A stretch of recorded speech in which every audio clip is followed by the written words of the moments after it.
'Twas the night before Christmas when all through the house not a creature was stirring, not even a mouse. The stockings were hung by the chimney with care, in hopes that St. Nicholas soon would be there.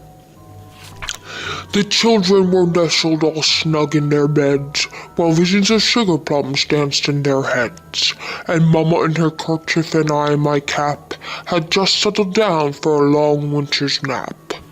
When out on the lawn there arose such a clatter, I sprang from my bed to see what was the matter.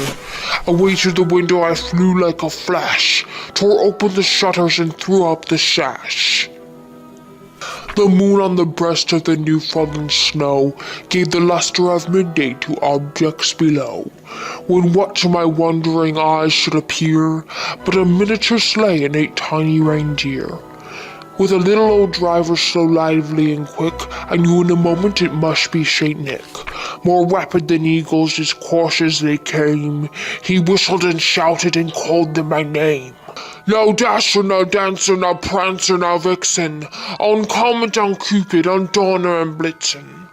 To the top of the porch, to the top of the wall, now dash away, dash away, dash away all! As dry leaves let before the wild hurricane fly, when they meet with an obstacle mount to the sky. So up to the housetop the coursers they flew, with the sleigh full of toys and St. Nicholas too. And then in a twinkling I heard on the roof the prancing and pawing of each little hoof, as I drew in my hand and was turning around. Down the chimney St. Nicholas came with a bound. He was dressed all in fur from his head to his foot, and his clothes were all tarnished with ashes and soot. A bundle of toys he had flung on his back, and he looked like a peddler just opening his pack. His eyes, how they twinkled, his dimples, how merry. His cheeks were like roses, his nose like a cherry. His droll little mouth was drawn up like a bow, and the beard of his chin was as white as the snow. The stump of a pipe he held tight in his teeth, and the smoke had encircled his head like a wreath. He had a broad face and a little round belly that shook when he laughed like a bowl full of jelly. He was chubby and plump, a right jolly old elf, and I laughed when I saw him in spite of myself.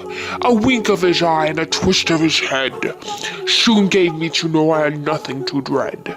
He spoke not a word, but went straight to work, and filled all the stockings and turned with a jerk.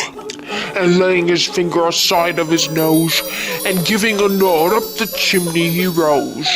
He sprang to his sleigh, to his team gave a whistle, and away they all flew like the down of a thistle.